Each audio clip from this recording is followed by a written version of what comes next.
Salut, salut. Aujourd'hui, je suis avec Jodel Dossou, le TGV béninois, l'homme le plus rapide de la sélection nationale. Ça reste à vérifier, mais je pense que c'est vrai. Alors, Jodel, comment tu vas? Oui, ça va très bien. Ça va. Ok. Bon, aujourd'hui, on va parler de la Coupe d'Afrique des Nations. C'est l'événement, je pense, c'est l'actualité. On a cette Coupe d'Afrique des Nations. Tu es rentré plusieurs fois en jeu, surtout contre le Ghana. Ça donne une passe décisive, je crois. Le deuxième but. Quel est ton moment le plus fort de cette Coupe d'Afrique des Nations? Pas ce qu'on a vu à la télévision, ce que tu as vécu dans le groupe.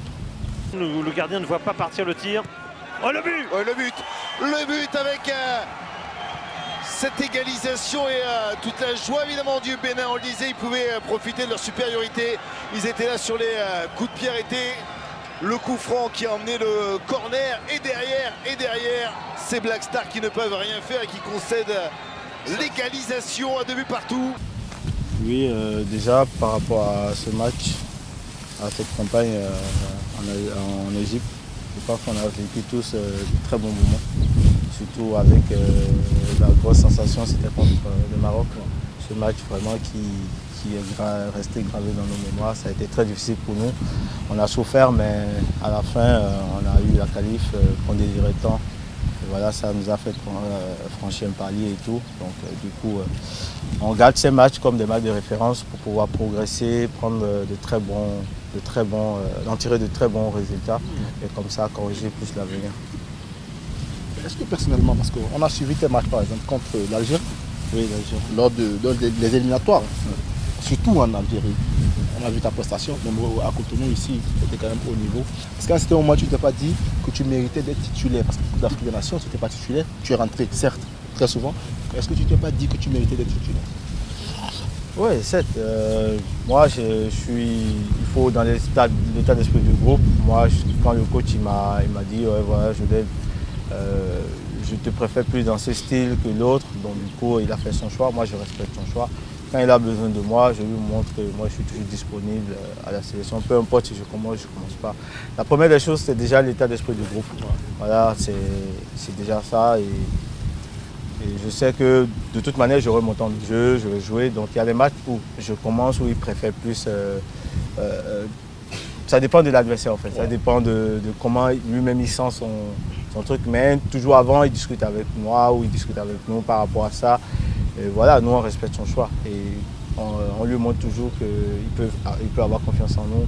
Et dès qu'il a besoin de nous, on va répondre présent. Après la Coupe d'Afrique des Nations, c'est vrai que tu quittais Vaduz de Liechtenstein. Il y a eu des rumeurs comme quoi il y a le FC Sochaux, Montbéliard, qui était prêt à t'engager. Finalement, tu t'es dirigé vers Artberg en Autriche. Pourquoi le choix? Pourquoi être allé à Artberg? Parce qu'on sait qu'au Bénin, ici, nous on voit beaucoup plus les championnats français de Ligue 1 et de Ligue 2. Mais Artberg, on ne suit pas toujours. Pourquoi Artberg? En fait, le choix de Artberg s'est fait au dernier moment parce que j'ai vraiment attendu avec Sochaux. Certes, il y a eu des contacts très réguliers. J'ai même discuté avec Omar Daf, avec le directeur sportif. Ils m'ont fait une offre concrète à Deschamps. J'étais aussi intéressé, donc du coup j'ai posé Artberg aussi parce que ce que les gens oublient, j'avais déjà donné mon accord à Artberg depuis avant la CAN. Juste après la fin de la saison, Artberg s'était déjà rapproché de moi parce qu'il voulait un joueur dans mon registre. Donc je leur avais donné mon accord. Et après quand Sochaux est arrivé, je sais Sochaux avec tout le championnat français, la médiatisation et tout, j'étais vraiment intéressé. Après, n'oublions pas que c'est la Ligue 2. Voilà, donc du coup, moi je me dis, quand j'ai joué déjà 3 ans en Ligue 2 et tout, donc du coup pour moi il fallait changer, il faut aller tutoyer le plus haut niveau. Et je pense que le championnat autrichien actuellement, il y a des grandes équipes qui sont dans le championnat comme Red Bull Salzbourg, Rapid de Vienne, Austria de Vienne, LASK, Sturm Graz, Admira. des grandes équipes ou des équipes qui n'ont plus à démontrer leur compétence sur le plan européen. Ils sont en Champions League, en Europa League et tout. Donc du coup, c'est un championnat très très relevé. Donc pour moi, je me suis dit pourquoi ne pas prendre ce challenge, parce que Sochaux, ils voulaient jusqu'au dernier moment. Après, ils m'ont parlé qu'ils étaient au contrôle de la BNCG, un truc comme ça. Donc j'ai attendu jusqu'au dernier moment. Vraiment, j'ai laissé toujours la porte ouverte à Sochaux. Et du coup, au dernier moment, ils m'ont appelé. Moi, ils m'ont donné un contrat d'1 an. Moi, ça ne m'arrangeait pas. Moi, j'aimerais un contrat de 2 ans. Parce que j'avais encore 1 an avec Vaduz. Et Adbet voulait racheter les 1 an chez Vaduz. Et voilà, donc eux me proposaient 1 an. C'est que ça ne changeait au fait en rien. Si je restais à Vaduz ou si je changeais. Parce que c'était le même championnat. La Ligue 2, Ligue 2. Ouais. Je me dis, l'autre est beaucoup plus médiatisé parce qu'il y a plus les chaînes francophones. Ouais, voilà. C'est pour ça que les gens ne voient plus le championnat français que le championnat autrichien. Le championnat autrichien, c'est la Bundesliga. C'est rediffusé tout le temps sur Sky. Et c'est ouvert, quoi. En tout cas, moi, j'ai choisi ça par rapport à ma visibilité aussi, parce que le championnat autrichien est suivi par le championnat anglais, le championnat allemand, parce que c'est là Sadio a quitté pour aller en Angleterre. Donc du coup, si c'est les grands joueurs qui quittent là pour aller dans d'autres clubs, si je fais une très bonne saison en Bundesliga, je pense que c'est parti pour moi. Ok, on sait très bien que le championnat autrichien, c'est, on va dire, l'antichambre du championnat allemand, parce que en Autriche c'est Bundesliga, en Allemagne aussi c'est Bundesliga, c'est la même langue. La plupart des meilleurs joueurs autrichiens viennent en Allemagne. Est-ce que pour toi l'objectif c'est de venir en Allemagne, en Ligue 1, ou en France, en Ligue française? Oui, l'objectif pour moi maintenant c'est de faire une très bonne saison déjà.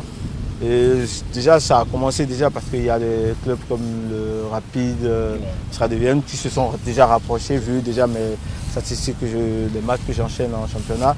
Et je pense que en fait Adbet juste me permettait de me mettre plus en vitrine. Voilà.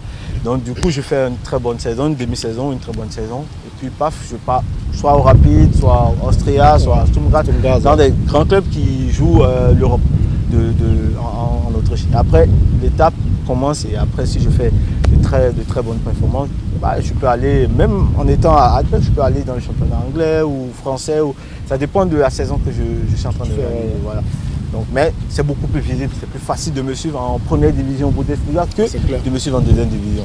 Voilà, donc j'ai fait ce choix pour me mettre plus en vitrine. On va revenir sur la sélection parce que on va bientôt entamer les éliminatoires de la Coupe d'Afrique 2021. Il y a aussi les éliminatoires de la Coupe du Monde 2022 qui vont bientôt commencer. Quel est ton plan? Parce que je suis passé par là, chaque joueur a son plan individuellement. Quel est ton plan individuellement? Tu t'es fixé un nombre de matchs à jouer lors de ces éliminatoires, tu veux titulaire équipe nationale.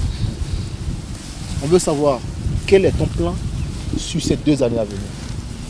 Déjà, mon plan en équipe nationale, c'est déjà d'être performant parce que je vois que je pense que c'est peut-être le bug à mon niveau. Parce que beaucoup de gens disent « Ah ouais, Jodel, il ne marque pas, il ne marque pas, il ne marque pas ». Mais bon, je sais que c'est un travail quotidien, c'est un travail sans relâche. Et je pense que du côté personnel, c'est déjà de bien me préparer, surtout mentalement, psychologiquement et physiquement aussi, parce que quand tu réponds physiquement, tu es prêt, tu peux faire de très bonnes performances. Donc, je sais qu'il y a beaucoup de bénévoles qui attendent de moi, donc je sais que je vais tout faire pour ne pas le décevoir et quand même toujours aider le groupe, parce que le groupe passe toujours avant l'individualité et toujours parce que le coach nous apprend beaucoup de choses, donc on essaie de découvrir avec lui chaque chose et il nous conseille beaucoup quand même sur nos choix et nos performances.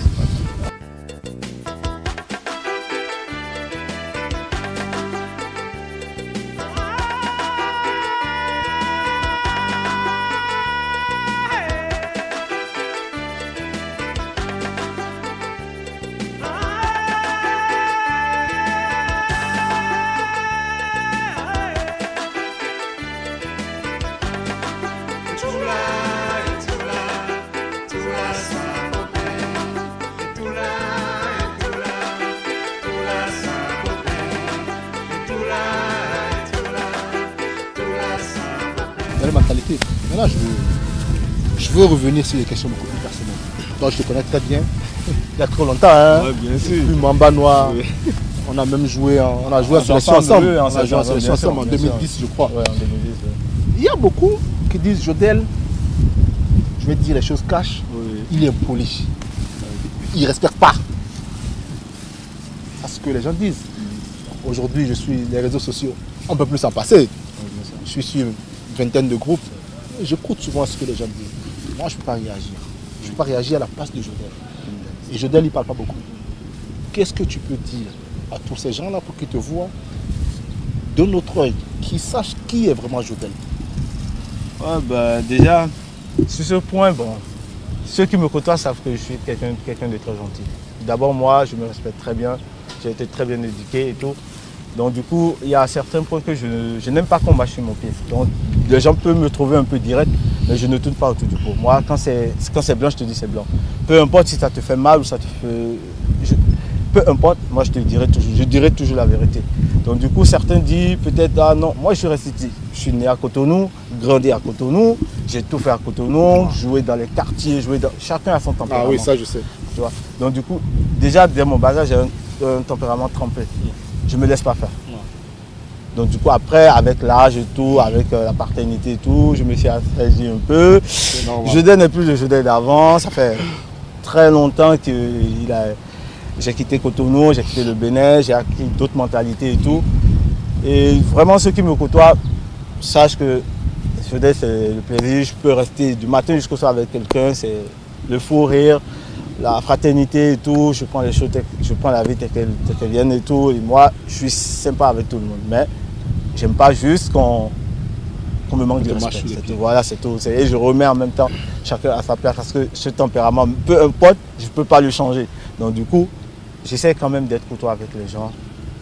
Et la belle preuve, si j'étais vraiment arrogant, je ne pense pas que j'aurais cette reconnaissance des enfants, des gens qui m'approchent et tout, surtout à travers ma fondation, parce que ça dépend de l'image que je rejette sur les enfants, parce que beaucoup me prennent comme modèle, qui veut faire comme moi, parce que je suis parti d'ici, je suis parti de rien, quoi. En fait, et arriver jusqu'à ce niveau, je pourrais juste dire à mes frères ou mes petits frères qui sont derrière que c'est possible de rêver. Et voilà, ils peuvent le faire. On peut dire Jodel, un joueur de caractère, mais pas caractériel, en gros. Bon, maintenant, on va arriver sur les questions de la fin. On va se demander les questions de routine. On aime tous manger. Moi, le premier, ma femme se plaint tous les jours, je mange de gros plats, j'aime bien manger. C'est quoi le plat préféré de Jodel Dossé? Oui, je suis un peu gourmand quand même. Hein. Vu que je suis des collines, la tradition c'est l'ignan pilé. J'adore plus l'ignan pilé avec la sauce d'arachide. Voilà. Avec du poulet à l'intérieur, je pense que quand on invite Jodel et puis on lui fait ça, c'est qu'il est carré. Ah, quoi. Tu me touches. Je suis émotionné. Parce que, non mais t'inquiète, après le match, on va s'attraper sur ça. C'est calé les gars, on vous invite. L'invitation est garantie. On vous invite. Bon, dans le football, le TGV, c'est ton surnom, train à grande vitesse. On connaît des TGV super intéressants. C'était qui ton modèle quand tu étais plus jeune? Aujourd'hui, c'est vrai que tu es un joueur international, tu as ta propre personnalité, mais c'était qui ton modèle il y a 10, il y a 15 ans? Vraiment, mon modèle il y a 10-15 ans, c'était Ronaldo. El Phénomène. El Phénomène, voilà, le grand Ronaldo. Voilà.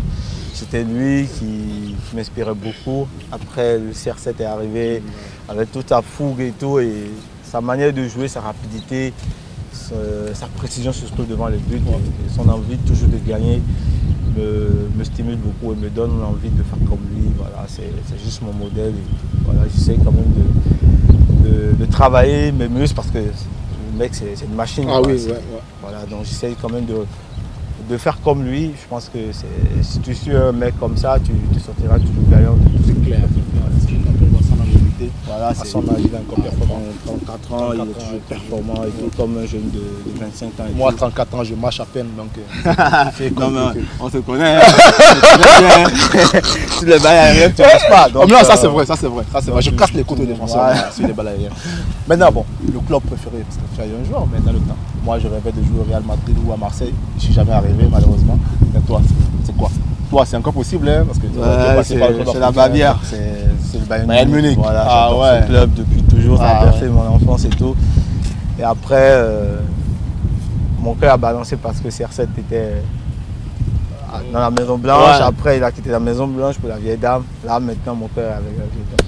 Moi, j'espère que tu iras au Bayern parce que le Bayern a perdu Ribéry, Robben, lui. Même style. Ribéry, c'est un Ribéry aussi. Donc, Bayern Munich. Hey, Kovac. Il est là. Fais une bonne saison et puis tu vas là-bas. Ah, j'ai eu Tranquille. l'occasion de le rencontrer une fois En plus. avec le Red Bull Salzbourg. Ouais. On les a battu 3-0. Je pense que Pep était entraîneur Ouais. de l'équipe. Donc du coup, je pense que c'est une très très bonne équipe. Et en plus, ils ont de très très bons joueurs, une pépinière vraiment, c'est assez intéressant.